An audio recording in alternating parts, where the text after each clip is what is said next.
Okay, we'll start the Sutta teaching session.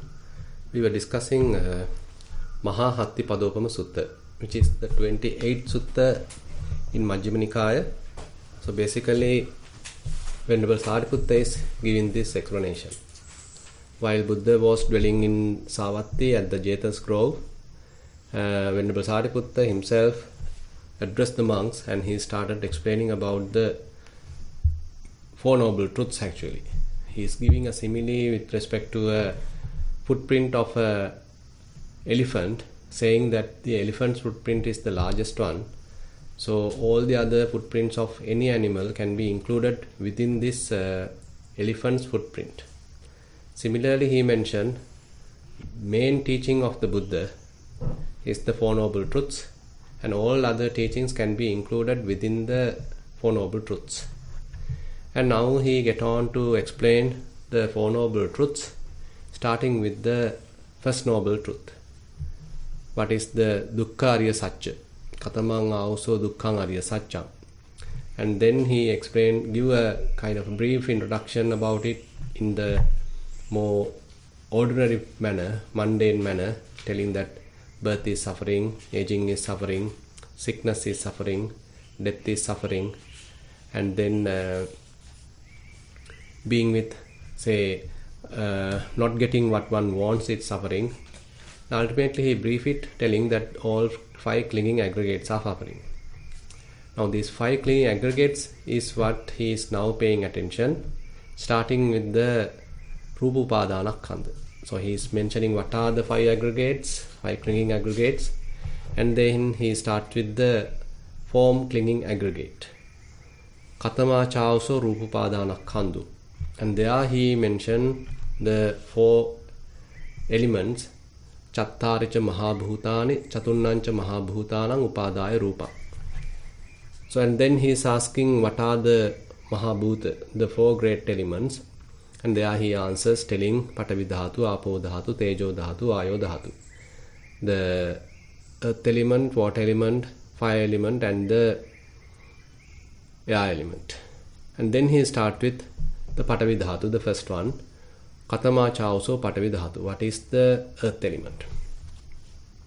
And now he is going to explain about the Patavi Dhatu. He then starts explaining it, telling that it is also two-formed. That is either internal or external. Then he is asking what is internal. And internal earth element he is explaining with respect to the body parts, which are more kind of solid, which are more solidified. And not only that, those are the ones we get grasping and we get clung to. And those start with head hairs, body hairs, nails, teeth, etc. So altogether now here 19 body parts are mentioned, but it is not limited to that. And ultimately he summarized telling whatever whatever solidified parts available in the body, those are actually related to this Patavi Dhatu, internal Patavi Dhatu, internal earth element. And ultimately he give a conclusion telling whatever this internal earth element and the external earth element are merely earth element. So this is very much like now the boundaries are taken out and the yogi is capable of recognizing all the characteristics of the earth element. As a result of that, his understanding is not limited to internal earth elements. He can inferentially understand the characteristics available in the outside, so that there is no internal external difference. Now he see everywhere earth element is merely earth element. Now when he is capable of doing that, his dispassion grows, because there is no any kind of a particular special attachment to any internal or external object as such, because everywhere he finds merely earth element. And so he emphasized telling Netam Mama Neso Hamasmi Na Meso Attati. Now he is not looking any of the earth element created or earth element part as me, myself, or belonging to me. This is not mine, this I am not, this is not myself. So basically a kind of a disclaiming process happens. So it's not attaching to anything, not grasping anything, not claiming anything as mine, myself, or I am. Now as a result of that, the mind becomes more and more dispassionate and disenchantment grows, and ultimately mind becomes released. And so that is how it is explained. And ultimately now he is taking our attention to the external earth element, telling it is quite transient, and it also get into kind of a destruction. The earth element also getting disturbed when the water element is very much like submerging the whole thing. The earth element vanishes in such case. And even this earth element, which is mighty earth element, is like that, is subject to destruction. Then there is no point of considering this limited little internal earth element as me, myself. And on the other hand, then he is paying our attention to a certain scenario where someone is scolding, someone is blaming, abusing. So how one can manage such situation by the wisdom that one has grown through this practice. So here we are talking about the elements meditation, dhatu manasikara. So how that understanding can be used during a situation where we are subjected to some sort of an abuse. So there he is mentioning this painful feeling born of ear contact has arisen in me. So the painful feeling has come because of this ear contact has happened. So this is also a kind of dependently happened process. It's not independent. So it's dependent on contact. So this contact also impermanent, feeling is also impermanent, perception also impermanent, formations are also impermanent, and the consciousness also impermanent. So then when he understands that, he is able to again calm down himself and have a kind of a resolution that I am not going to have any kind of a disagreeable thoughts, any angry thoughts in my mind. And he's basically calming down himself and keeping the mind unattached. And another scenario he is explaining when someone is attacking, maybe using a fist, using clods, using sticks, knives, etc. physically attack. So how one can use elements meditation, the knowledge what we have gathered through element meditation on such situation. There also he mentioned, rather than looking at the outside, so how one can look at the body. This body is quite vulnerable. So it is subjected to this sort of a situation. It is capable of, or it is vulnerable to this external disturbances. So it's a kind of a situation of the body. And on the other hand, he is asking to recollect the Buddha's simile on that, the simile of the soul, where Buddha has given this kakachupama ovada to have a very thorough understanding about the situation and not allowing the mind to get into anger, recognizing or remembering the Buddha's advice. So the Buddha's advice is talking about a very extreme case where bandits are cutting the person limb by limb and using a two-handled saw. Even in such case, if one is hating that person, angry with that person, then Buddha is saying, okay, you are not the one who is carrying out my teaching. It's a kind of an extreme case Buddha is pointing out. So given that, so he is basically asking us to restrain our mind without getting to anger. Now Venerable Sariputta pointing out that also, and there also he mentioned, okay, you have to establish mindfulness, you have to arouse energy, and you are trying to maintain tranquility, untroubled mind, concentrated mind, and so that I am going to accomplish what Buddha has asked me to do. So such a resolution is there. So he is trying to emphasize here. And then actually he is talking about another situation. So when one is continuing one's practice, one reaches to a state where there is no attachment at all. So all the elements are very much like disappeared in the mind, washed out in the mind. So no images are now appearing with respect to four elements. That means, hey, your car, your house, your daughter, brother, father, mother, wife, husband. So any of the whatever solid objects what you have considered are not disturbing your mind now anymore. So mind has become fairly spacious, unattached, fairly cleansed, fairly clean, clear. And you are now trying to maintain such equanimous state.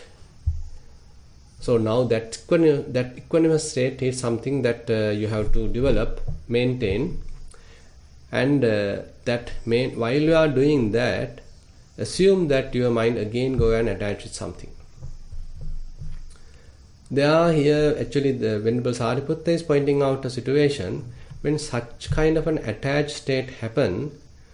Are you able to revert back to the unattached, wholesome, equanimous state quickly simply by recollecting the Buddha, Dhamma, Sangha?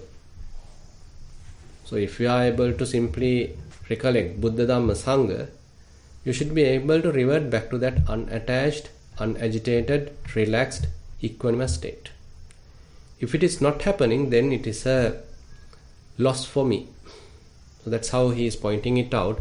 So a monk, a practitioner who is more concerned about this, maintaining such a unattached state, who is trying to maintain such an unattached state, in case he is unable to establish mindfulness there, so he is considering it as a loss. It's not a gain for me. It's bad for me.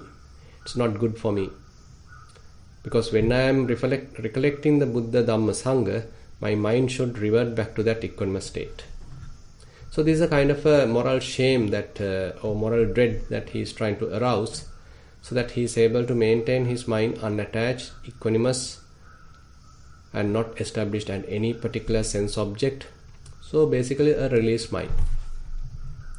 And there he is giving a beautiful simile, a simile of a daughter-in-law when she see the father-in-law, that immediately she established mindfulness, she aroused sense of urgency and establish her manners and calm down herself, restrain herself, because father-in-law may be the most say decent person, or the householder, the chief of the family. So now this daughter-in-law, she being the newcomer to the family, is quite respectful for this father-in-law, little bit having certain moral fear and dread to this father-in-law. So whenever she see him, so she behaves well. So similarly, Buddha say, the monk, the practitioner, whenever recollecting the Buddha, Dhamma, Sangha, he should arouse this sort of an urgency, he should arouse this sort of a moral shame and dread, and quickly establish oneself in that unattached, equanimous, relaxed state. Now we can get on to the water element, and Katama Chauso Apodhatu. So what is this water element? The water element also internal and external. This also we can categorize into internal water element, external water element. Then he is going to explain what is internal water element. Whatever internally belonging to oneself, water, watery, clung to.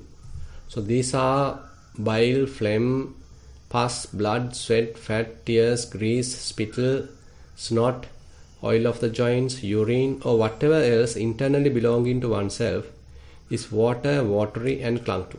This is called the internal water element. These things are easy to understand, so we all know these are certain body parts, but they are having the nature of fluidity. They are of flowing nature. They are watery. And whatever watery parts available in the body, those comes under the internal water element.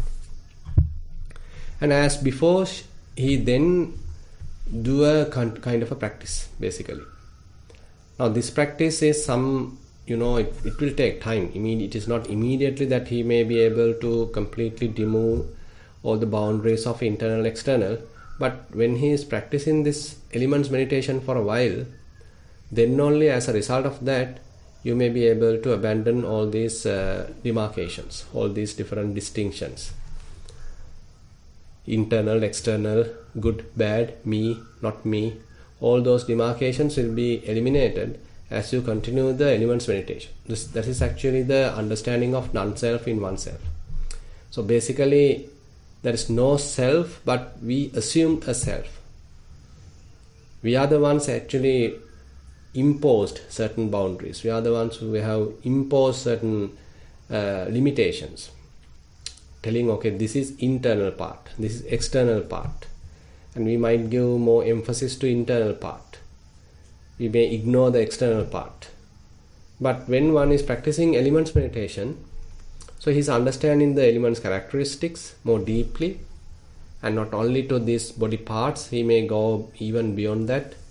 As we already discussed, say for earth element, we can recognize hardness, smoothness, hardness, softness, roughness, smoothness, heaviness, lightness. So these are the very subtle characteristics of earth element. And with respect to water element, probably one can understand the fluidity and the cohesion. So those are the two main characteristics of water element. And the Tejo Dhatu, the temperature, that is hot and cold, these are the characteristics of fire element. And then the air element, some sort of a vibration, movement, and bloating side of thing, what we call rising, falling. So all that comes under the characteristics of air element. So now you are understanding those characteristics, and you can't say those characteristics are belonging to any person. So they are sort of processes, they are activities. And so those activities are actually not only limited to internal, they are externally also available. So as one is continuing one's elements meditation, slowly, so our boundaries are removed. So you may start generalizing, okay, this earth element is available internally, earth element is available externally. Similarly, water element available internally, water element available externally. But they are merely water element. And so you are basically understanding both the internal water element and the external water element are simply water element. Yachayokopana ajjattika apo dhatu, yacha bahira patavida apo dhatu revesa. So now as a result of such general understanding, generalized understanding, so you can further emphasize tang netam mama neso hamasmi na meso attati eva metang yatha bhutang sammappanyaya dattabbam. And now you are emphasizing, okay, it is not mine, it is I am not, this is not myself. Either internal, external, now you are basically disclaiming everything. It is not mine, it is I am not, this is not myself. Now the dispassion arise, wisdom arise, disenchantment arise. Evametang yathabhutan sammapanya diswa apo dhatuya nibbindati. Apo dhatuya chittang virajeti. Now water element related parts are now not disturbing the mind. Say for example, you are in a really thirsty time. So you are imagining about maybe a soft drink, you are imagining about water, you are in an utter desperate situation of thirst. So many images may be coming to your mind. Maybe a fruit juice, maybe a whatever soft drink. So related to such things might appear in your mind because you are more in need of that.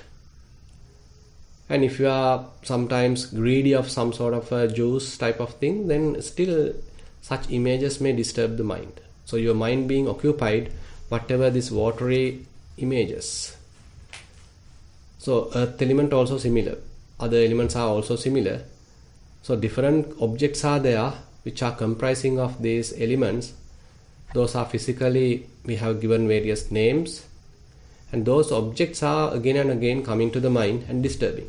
And you can see once we simply close our eyes, what are the physical objects appear in our mind. So those may be some solid objects, those may be kind of mixture of different things, watery things. Suppose that you have gone to see a waterfall, it's so beautiful, fantastic, and you even take a photo of that. So again and again those pictures might come into your mind. Say you are simply seeing a flowing water, or maybe a river, so beautiful, very calm. So those images might again and again come into your mind. So likewise, so all whatever the elements, whatever the objects, physical objects which are clung to, actually again and again can occupy the mind. So as one develops this elements meditation, all that has to be slowly disappeared. All that has to be basically erased from the mind. They become blurred, and the emphasis that you have given, whatever the importance that we have attributed, has to become less and less. So the mind become more and more relaxed, more and more cleansed, and the mind's say unattached nature now increases. It becomes more spacious. It is not occupied with anything. So it is very, very clean now. So similarly, here water element is not disturbing the mind now, and basically mind is released from the water element.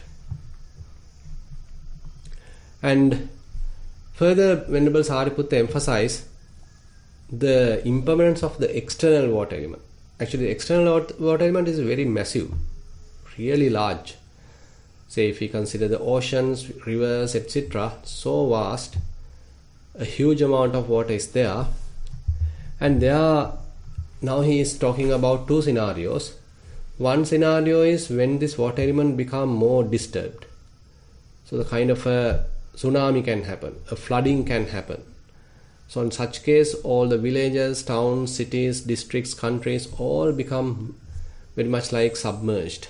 So those are carried away by this flood, this tsunami. So this is how this water element become more disturbed. And on the other hand, there is a situation that water element become more and more minimum. So it's, even though right now there's a vast amount, there is a situation, according to Venerable Sariputta, during the destruction of this world system. So the water becomes less and less. It becomes evaporated. Now less water in the rivers. Now further it evaporates. No water in the rivers. No water in the wells. Now less water in the ocean. And as further it continues, no water even in the ocean. And he says, there comes a time when the waters in the great ocean are not enough to wet even the joint of a finger.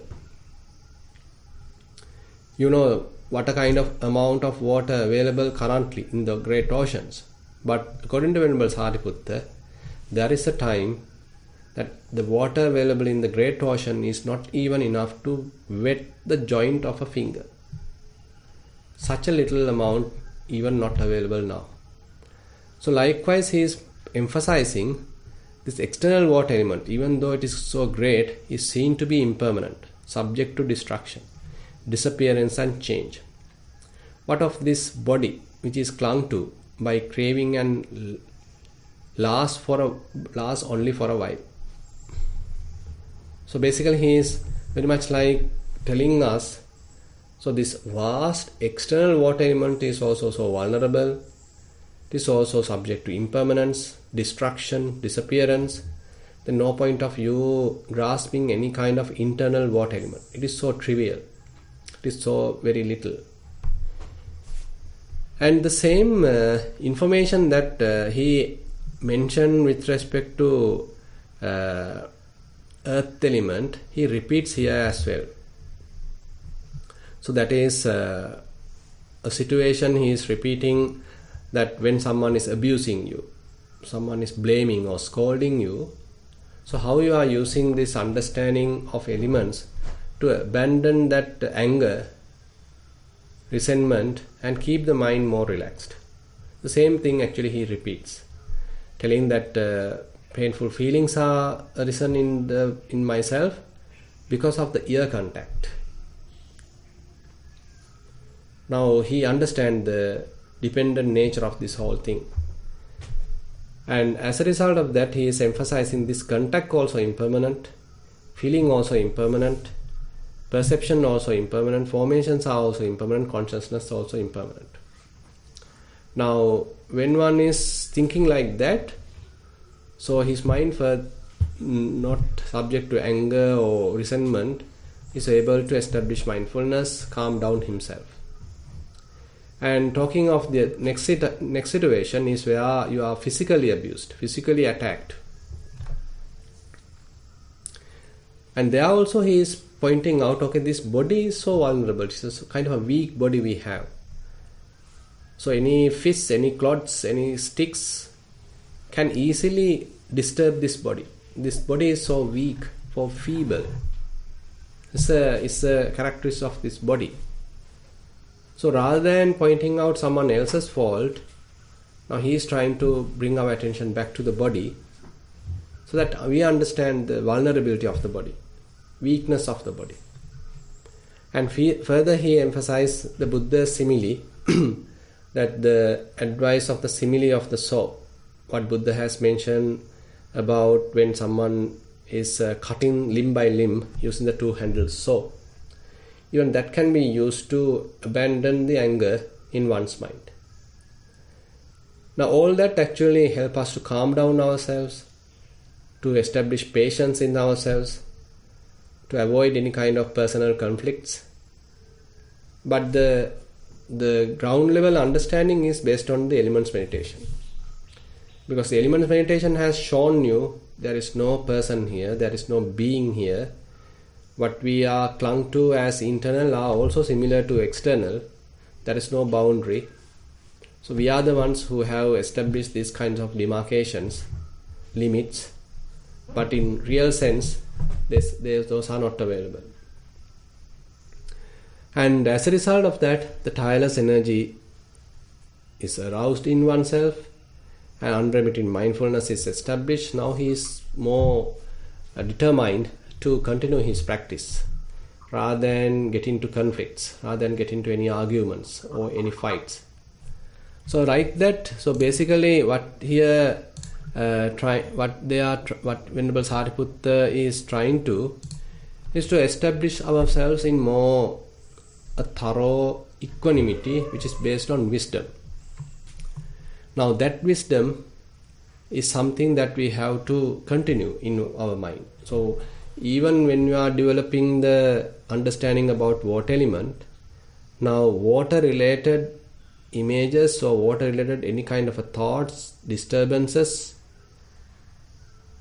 may not have to come to your mind. And similarly we discuss about the earth element. So when we have thorough understanding about the earth element, so earth element related any disturbance should not come to the mind. So mind has to be freed from that. So you can remember that probably we have already discussed. So there is a state of mind that Buddha discussed or explained where earth element, water element, fire element, air element does not find footing. Patavi apo tejo vayo nagadati. Yassa pataving apo tejo vayo nagadati. Nagadati. So there is no footing for those elements, and that place is nothing but it's in the mind basically. So you are developing certain wisdom in the mind. So as a result of that, when the mind is well fortified or well strengthened with that wisdom, so this Patavi apo tejo vayo, the earth, water, fire and air, so those constructed objects do not find any footing in the mind, because there's a wisdom available in the mind. So the attachment is abandoned, craving is abandoned, wisdom is growing. In such case, those elements are not finding any footing in the mind. Viññānaṁ anidassanam anantaṁ sabbutopabhaṁ yattā apoca patavi tejo vayo nagadati. So that elements are not find any footing in that state. So Venerable Sariputta is highlighting that here. So when you are trying to maintain that state, that wholesome equanimous state, upekha kusala nissita. So this is the equanimous state which is wholesome. And when you are trying to maintain that state, there may be situations that your mind again get distracted. You again get clung to, again get into any sort of a grasping. So on such grasp state, when such grasping state is there, are you able to quickly revert back to that equanimous state merely by reflecting about the Buddha Dhamma Sangha? So how quickly you can do this? So this is how he is pointing it out. So giving the same simile, like a daughter-in-law, by seeing her father-in-law, how she quickly aroused sense of urgency, how she quickly aroused the wholesome moral dread and moral fear or moral shame, and quickly calm down herself, more restrain herself. So similarly, are you able to reflect about the Buddha Dhamma Sangha and quickly revert ourselves back to that equanimity, rather than allowing the mind to get passionate or go through some lust, hatred, delusion, entanglement? So rather than allowing the mind to go in such case, are we able to have that detached state, continue that detached state? So that is what basically Venerable Sariputta is pointing out.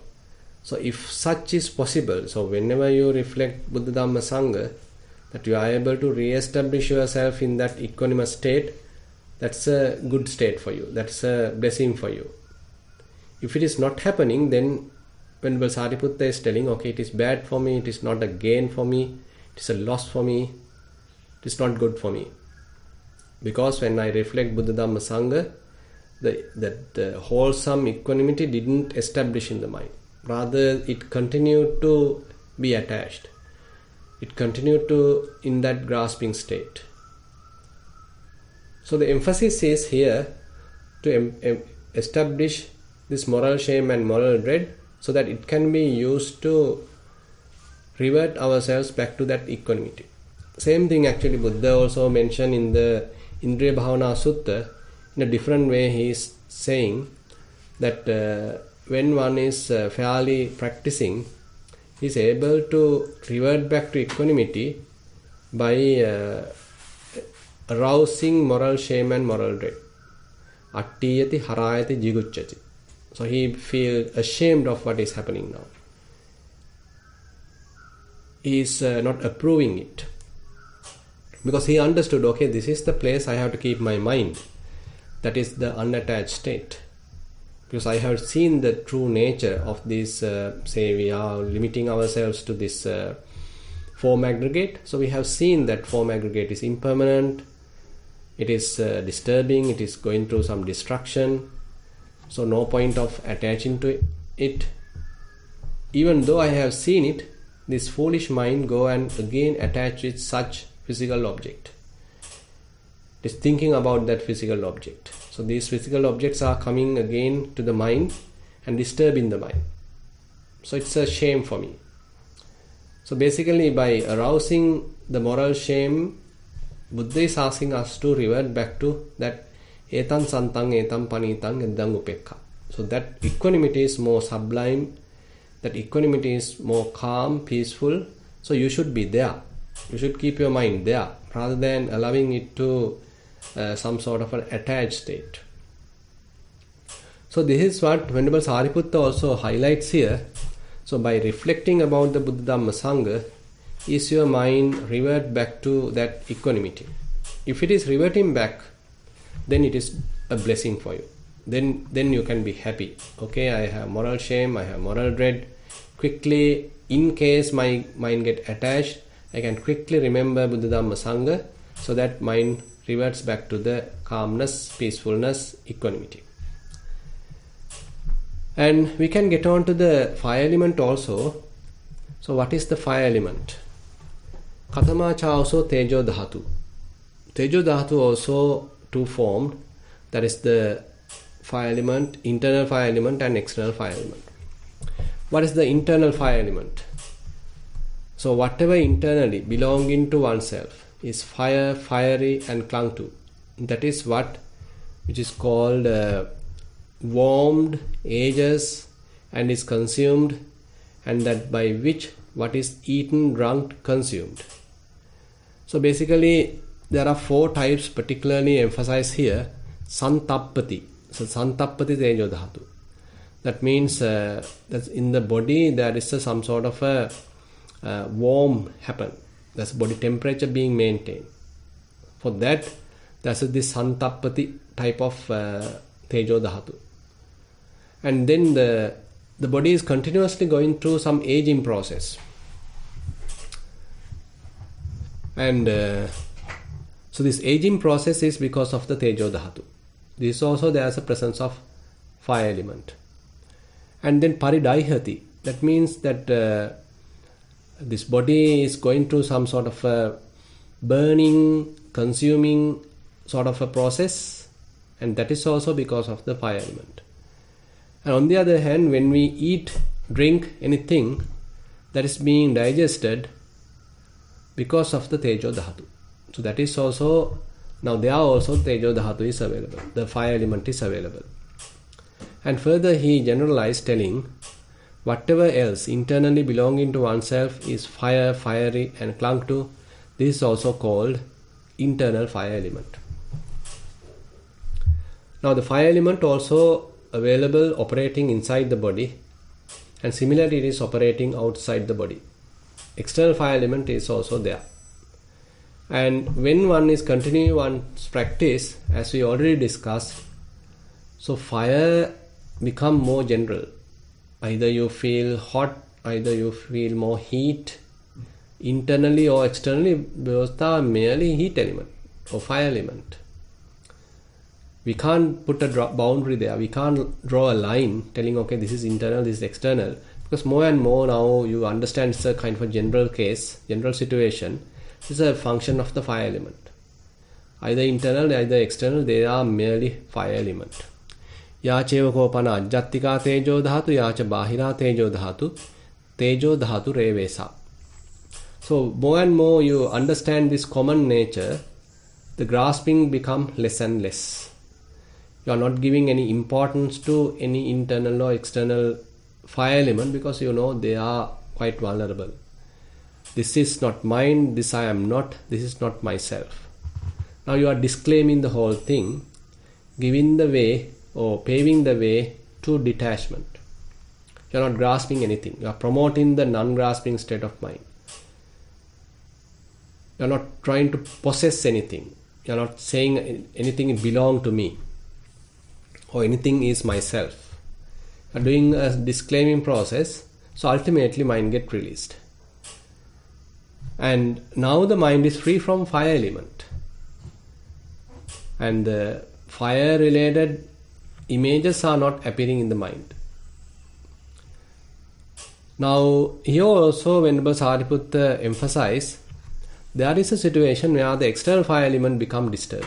Now we already discussed how the water element get disturbed. Similarly fire element also get disturbed.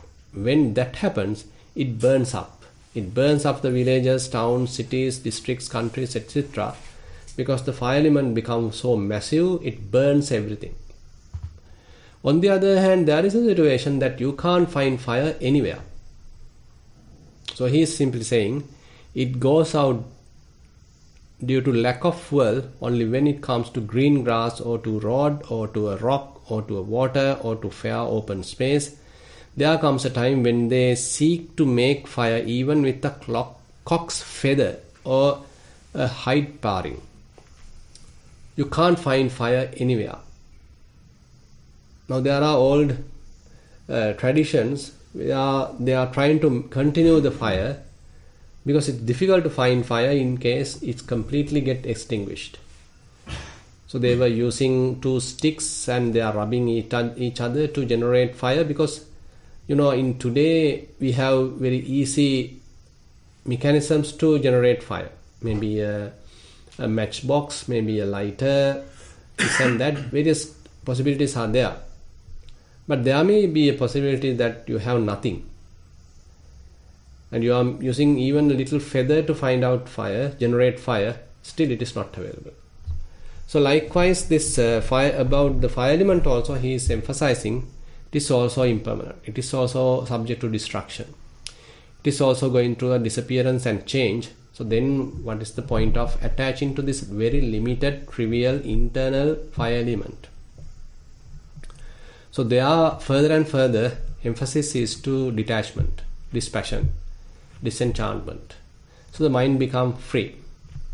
And the same similes and emphasis he repeats, talking about the how a situation where you are go through some verbal abuse, on such case how you are using your understanding to abandon anger, and how you are when you are subject to any kind of a physical abuse, how you are able to abandon that, any anger, by using this understanding. And further, how you are trying to maintain your mind in the equanimity without allowing the mind to get attached. So as we continue the elements meditation, more and more the non-self characteristics, impermanent, unsatisfactoriness, those characteristics, universal characteristics become more developed. As a result of that, mind is not attaching to anything. Now you are able to keep the mind free, released. But are you able to maintain that for a longer time? Whenever you get attached to something, merely by reflecting Buddha Dhamma Sangha, are you able to revert back to that equanimity? So here also, Venerable Sariputta emphasized the same thing. Okay, you got to keep your mind unattached. In case it get drifted, so if you are reflecting Buddha Dhamma Sangha, it should revert back.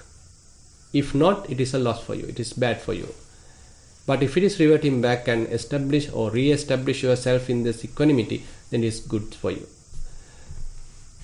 Okay, we have completed the 3 elements now. Only few more things are there. So we'll try to continue that next week. And with that, I'd like to conclude today's Sutta teaching session. Now I'd like to open the session for questions. Thank you, Bhante. Sadhu, sadhu, sadhu. Yeah. So we have a question from our side. No, you can open the door. Yes, please. Yeah, go ahead. Yeah. Thank you, Bhante, for your teaching. There is someone. Yeah. I was wondering, I've heard one other teacher mentioning that, Analayo Bhikkhu mentioning that the simile of the saw. Simile of the saw, Yeah, is, well, you could take it literally, mm-hmm. You know, if you're not carrying out, if you're becoming angry, if somebody's cutting you apart, mm-hmm. then you're not carrying out the Buddha's teaching. Mm-hmm. But the Analayo Bhikkhu pointed out that also we could, well, he said, really, I think he made a more strong statement about that teaching, saying that the Buddha was really using that situation to help us in situations that are, less threatening, like if somebody's verbally abusing you, you could bring to mind the simile of the saw to say, well, if ultimately I could be that compassionate when I'm being cut apart. Yeah. So what do you think about that, or can it be used in that way? Yeah, it's kind of that remembering the Buddha's teaching, remembering his advice. Yeah. So this is the maximum case that Buddha is pointing out. Yeah. So I am not in that maximum critical state. I am still simply, verbally abused. So as you said, so if Buddha is talking about that maximum, more disastrous state, so I should be able to handle this state, because still this is a very trivial thing. Yes. So probably you can remember Venerable Punnamanthaniputta. Venerable Punnamanthaniputta wants to go to Sunaparanta. So on those cases, on those days, Sunaparanta nowadays it's believed like the Arabic area. So Venerable Punnamantaniputta wants to go there to develop his meditation. And he is coming and reporting it to the Buddha. And Buddha is telling, that those people are very, dangerous. So they are very notorious. Yes. So how are you going to stay there? Mm-hmm. So then Venerable Punna says, Bhante, even they verbally abuse, still I consider they are really good people. Yeah. Because they didn't physically abuse me. They didn't attack me using the say knife something. Yeah. Okay, then Punna, if they physically abuse, if they use a knife, then he's saying, okay, they didn't attach his fist or clubs or this and that. He further this. Okay. Yeah. Then Punna, if they attack like that, then he says, still they didn't kill me or something like that. So likewise, he shows his, as you mentioned, comparatively how he is using the situation to establish some sort of a loving kindness towards those people, rather than finding fault with them, rather than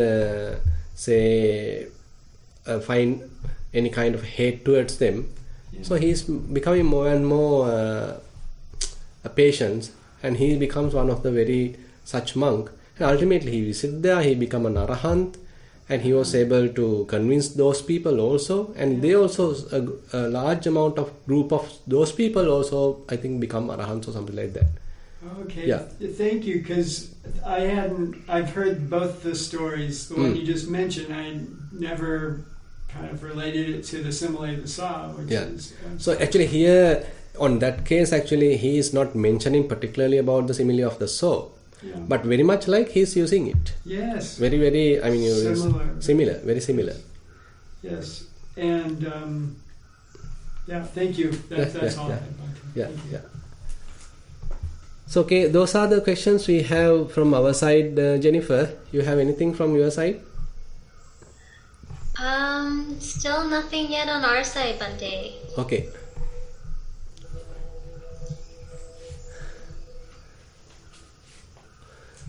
Okay, Geshan is there. Looks like we have a question from Geshan. Please go ahead.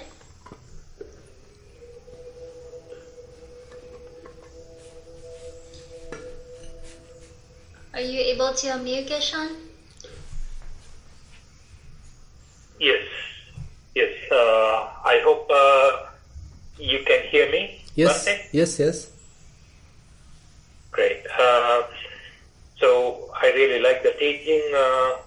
Today's teaching, but of course the question is not pertaining to the teaching, but I just had something else that I wanted to ask as well. I hope it is okay. So would you be kind to explain a bit on the Nirodha Samapatti?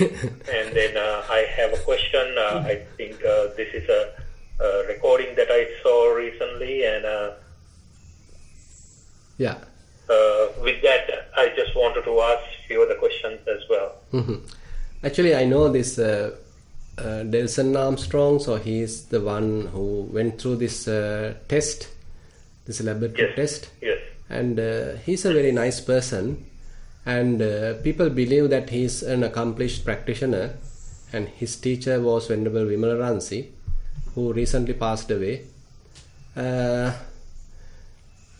with respect to the traditional information coming through the suttas, so there are certain requirements are there for one to attain Nirodha Samapatti. You can't immediately attain Nirodha Samapatti. You need fair amount of training. Training not only in the Vipassana but in the Samatha as well. So both Samatha and Vipassana has to be in a full-fledged form to one to attain Nirodha Samapatti.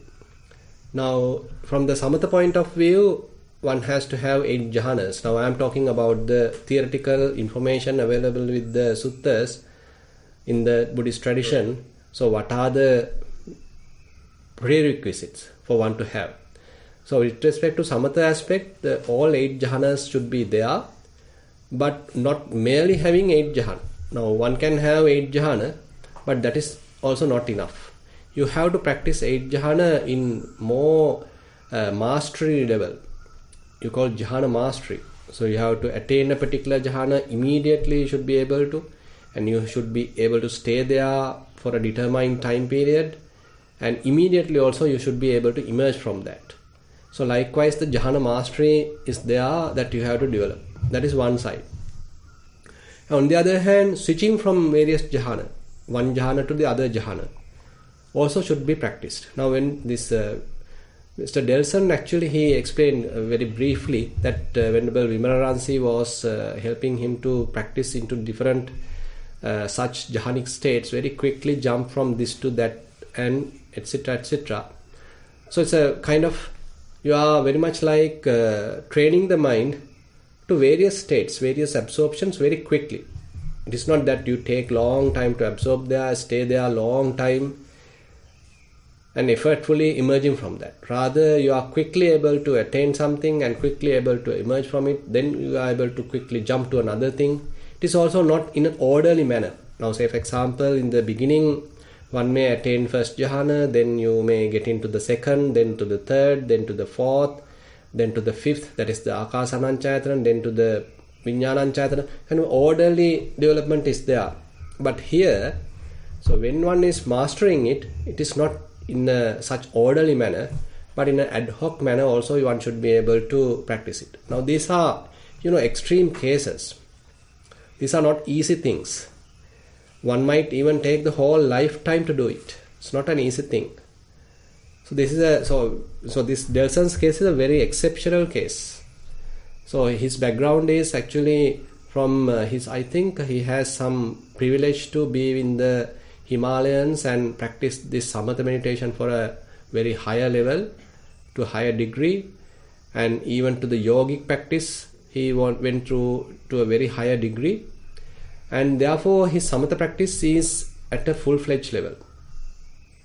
And then the vipassana, he seems that get on to vipassana with the teaching from the Venerable Vimalaransi. So their practice is based on metta. So they develop metta, and then that metta state available in the mind being subject to vipassana, they look at how these, whatever the thoughts, feelings available in the mind at that level, how they are subject to impermanence, unsatisfactoriness, non-self, etc. So from there they practice sort of chittanupassana, dhammanupassana, and from that the vipassana is continued. So according to the suttas, at least one has to become an anagami, non-returner level, in order to attain the Nirodha Samapatti. Now Nirodha Samapatti and just merely touching the Nirodha are two different things.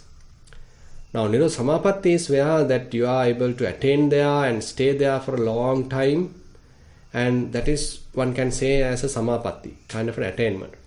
But according to the suttas, one may quickly touching it when one is attaining the Maggaphala.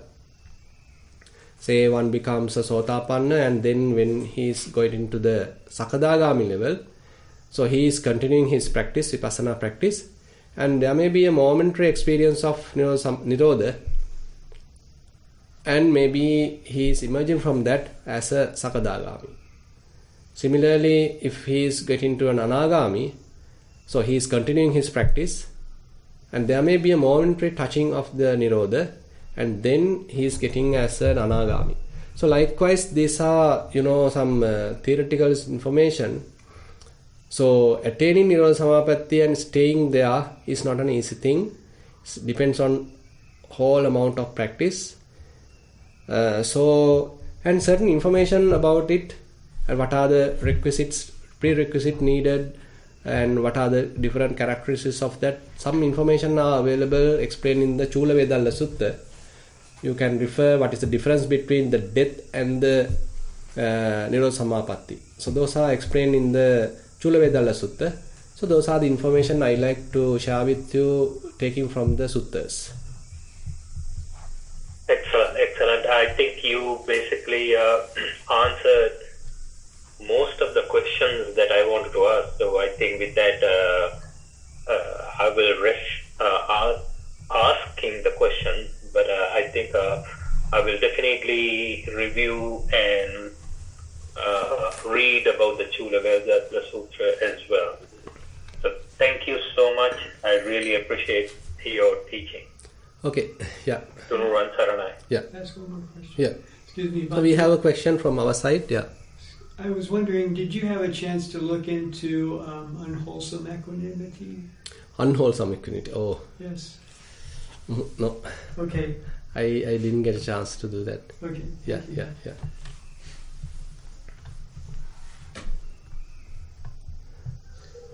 Looks like there's another question from Joseph. Hi, Joseph. Feel free to unmute. Thank you, Jennifer. Hello, Bhante. Hello, yep. Hello. Thank you for today's talk. I thought maybe I could ask you a question. I've been reading The Magic of the Mind by Bhikkhu Nyananda, Right. and I've been trying to sort of understand and practice that. So,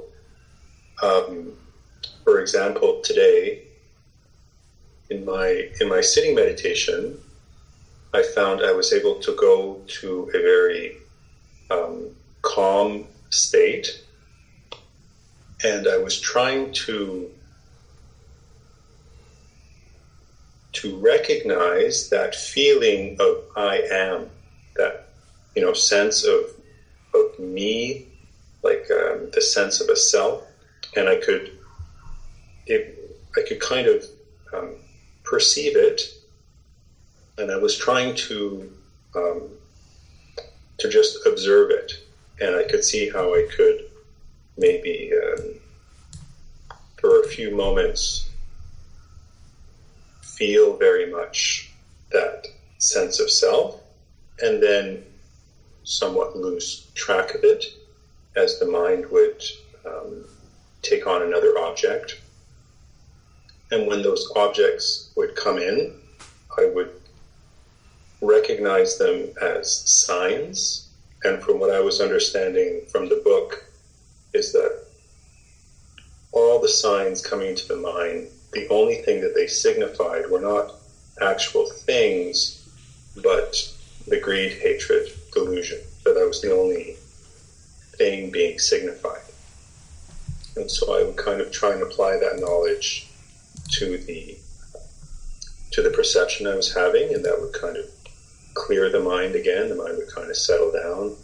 And then again, I would look for that sense of self, which would ultimately kind of emerge, just a feeling of I am, and I would try to look at that. And at some point, it's sort of that too, that sense of self. I try to apply the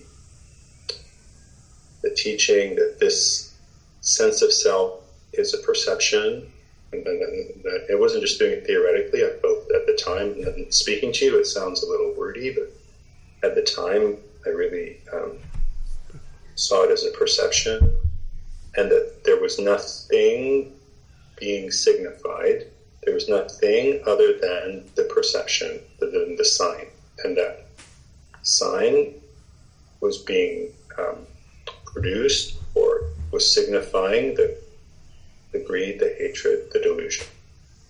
And it felt very, I felt when those moments happened, a kind of a bit of a release, like a little bit of the, the waves, the rapture, sort of would feel more kind of a dissolution, and very, very calm. And then not wanting to necessarily get up, not wanting to end the meditation. I could feel that a little bit, as soon as I end this meditation, this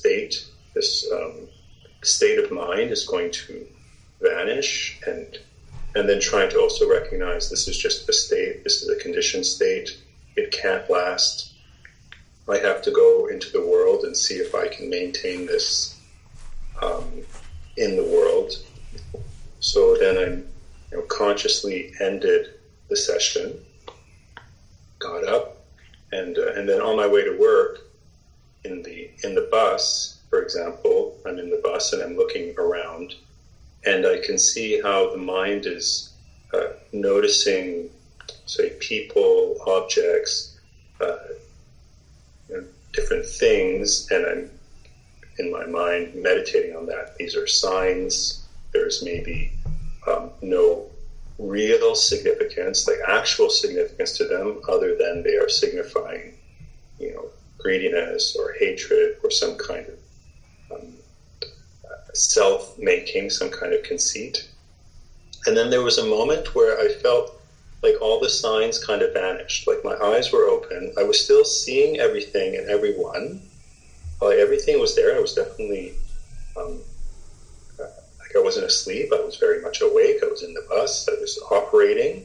But there were no signs in the sense, like nothing was, what can I say? All I can say is that there were no signs. Mm-hmm. And I understood that as a moment when there was no greed, hatred, or delusion.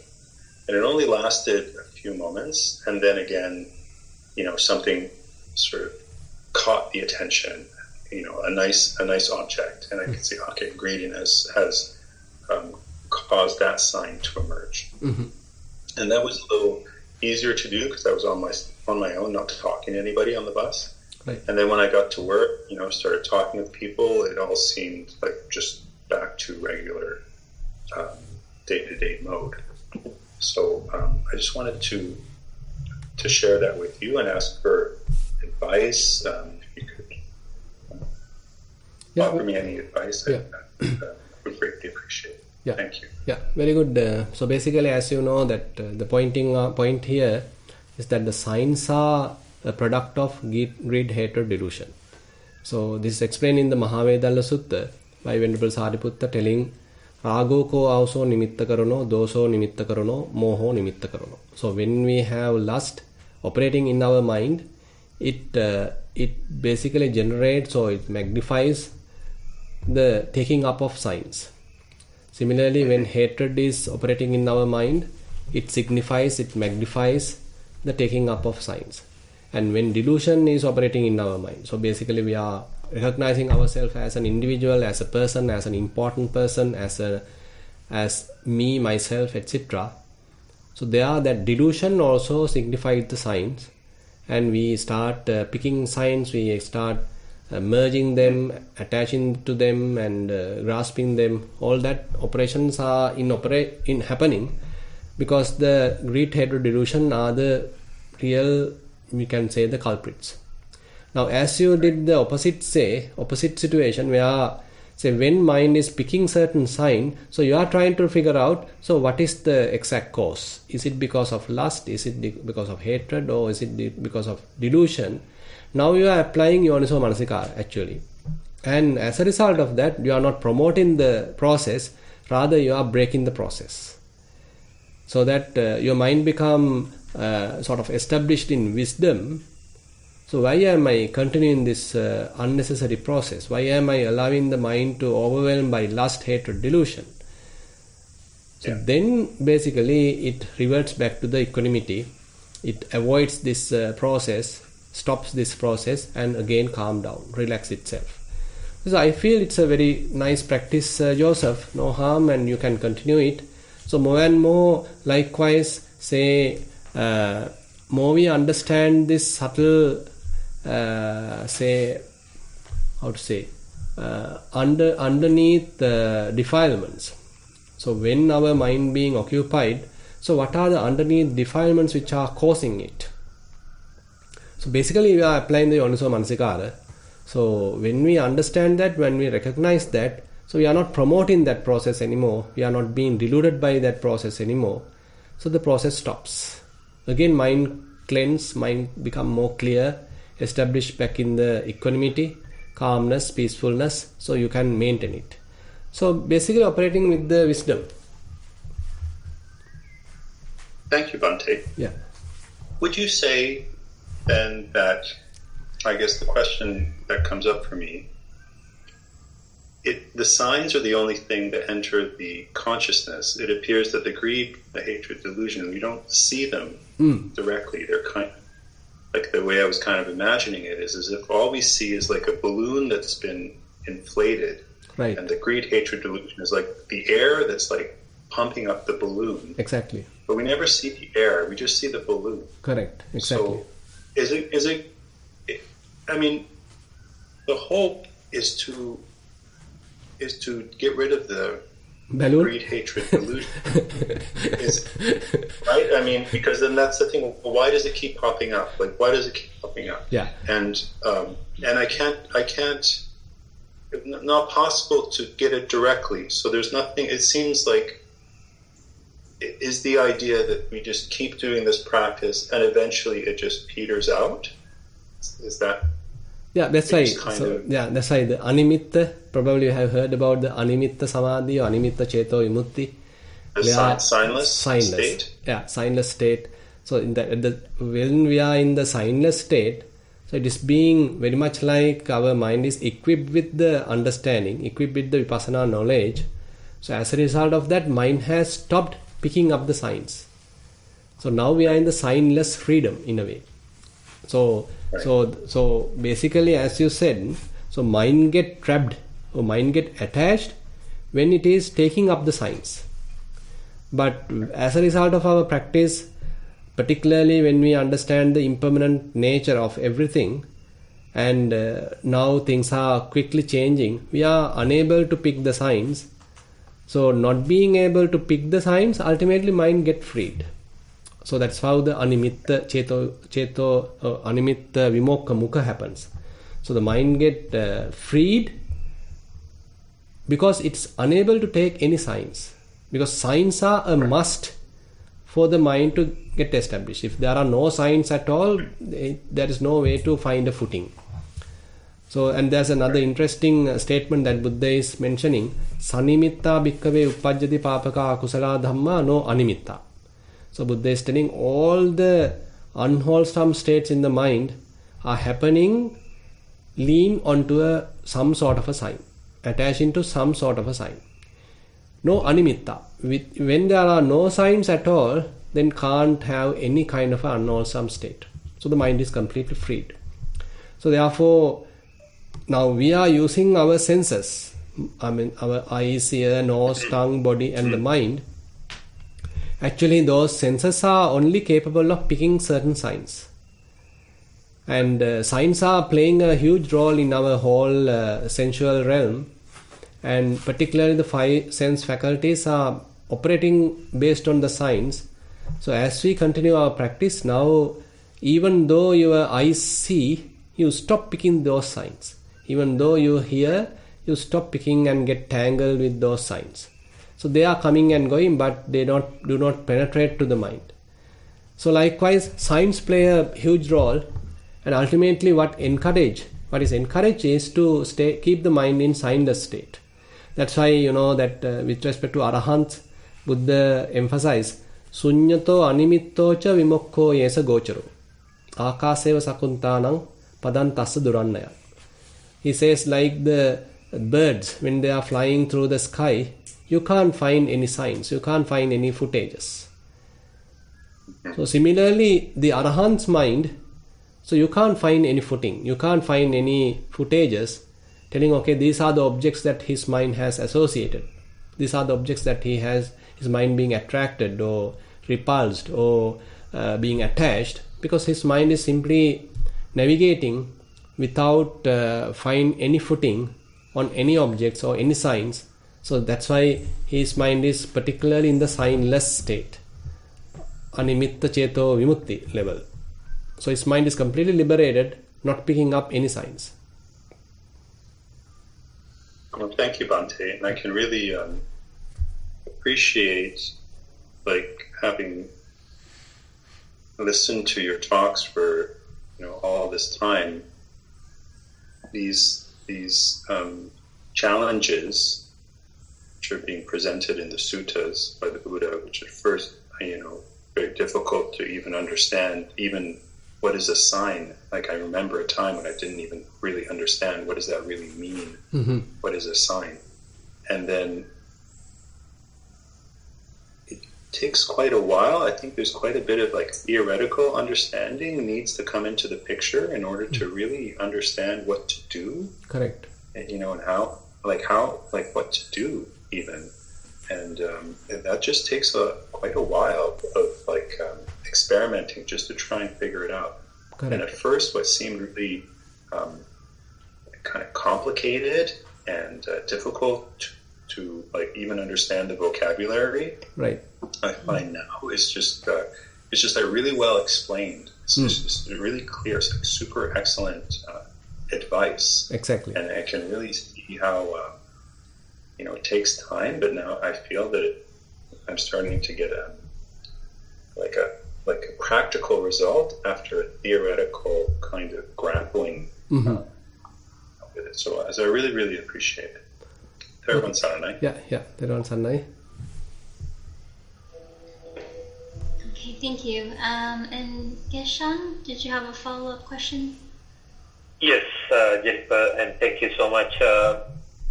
So, Bhante, this is digging back on Joseph's questions. One of the things what I was thinking of asking is this: you were talking about the emptiness and the aimlessness and signless. Are these the three doors for liberation? Is that the correct? Yes. Okay, yes. That is the only question what I thought, so it talks about the emptiness. Is that what the how you sort of phrased it, the way, and I understand the signlessness and the aimlessness is not very clear for me. No, basically starting with Animitta, Apanihita, and then Sunyata. Now, Animitta is what we are. Yeah, Animitta. Animitta is the signless state, where the mind is not picking up any signs, any marks. So the mind becomes freed because no signs are available. So signs are causing the defilements. Signs are essential to have a defiled state in the mind. So when the mind is not picking up any signs, now it get liberated, it become freed based on this signless state. So that is one state. And then the Appanihita is where you have no further desires, there is no any further aims, any goals, any further, say, aspirations. Utterly you become quenched at that level. So I am feel complete contentment. I don't want to expect anything more. Say, I have no point of desiring anything more because everything is suffering. So no point of keeping my mind on any conditioned phenomena. So such kind of an understanding which is based on the dukkha, based on the unsatisfactoriness. By seeing all the conditioned phenomena are dukkha, so then no point of wishing such conditioned phenomena. So I am not wishing anything in the future. Okay, let me be contented 100% in the present moment. But having nothing, basically, expecting nothing. So this is how the Appanihita Vimokkamukha is explained, where there are no pranidhi, there are no prarthana, there are no any wishes, any desires. And then the Sunyata is where the emptiness, basically understanding that there is no soul, there is no self, and there is nothing belong to a self. The non-self characteristics, anatta lakkana. So that is the emphasis into the sunyata level, because there is no self and there is nothing belong to a self. So you basically disclaim everything, and as a result of that, mind get released, mind get freed. So this is the sunyata. Yes, so that is the order, but or can it be any order that it can come? Rather than telling any order, probably one can say that actually we can't see or foresee which characteristics become more prominent to myself. Say you are practicing vipassana and you can't foresee in the future what would be the main characteristics more appealing to me, more thoroughly establish myself. Is it in the anicca, is it in the dukkha, or is it in anatta? It's very difficult to foresee it.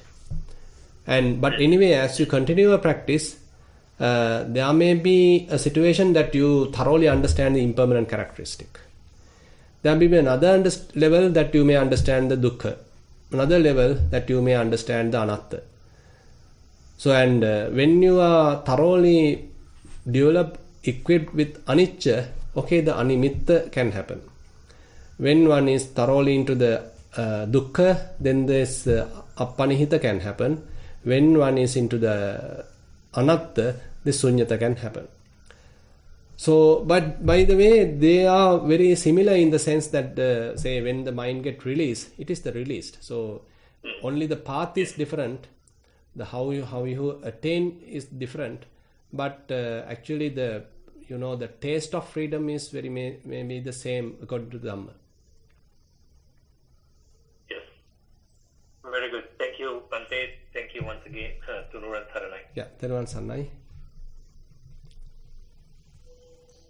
That's the last of the questions, Bhante. Okay, then we have spent almost 1.5 hours. Then we can wind up the session. And we have spent a fair amount of time discussing the Dhamma and listening to the Dhamma. All the merits what we have accumulated, we share with all the celestial beings, all our past away relatives, and whoever in need of merits. And we wish these merits help us also to attain path, fruition, Nibbana. We will recite the traditional verses. Ettavatacha amhehi sambatang punya sampadang Sabbe devanumodantu sabba sampatti siddhiyam. Ettavataja amhehi sambatam punya sampadam. Sabbe bhutanumodantu sabba sampatti siddhiyam. Ettavataja amhehi sambatam punya sampadam. Sabbe sattanumodantu sabba sampatti siddhiyam. Akasaktaja bhummakta devanagama hiddhika. Punyam tam nirmoditva chiram rakantu sasanam. Akasaktaja bhummakta devanagama hiddhika. Punyam tam nirmoditva chiram rakantu desanam. Akasaktaja bhummakta devanagama hiddhika. Punyam tam nirmoditva chiram rakantu mangalam. Idam vo nyati nam hotu sukhita hontu nyateo. Idam vo nyati nam hotu sukhita hontu nyateo. Idam vo nyati nam hotu sukhita hontu nyateo. Imina punyikam menam mame bhava samagamo. Satang samagamo hotu yava nibbana patya. Imina punyikam menam mame bhava samagamo. Satang samagamo hotu yava nibbana patya. Imina punyakam menam mame bhava samagamo. Satang samagamo hotu yava nibbana patya. Sadhu, sadhu, sadhu. Thank you, Bhante. Theruvan Saranai. Yeah, Theruvan Saranai.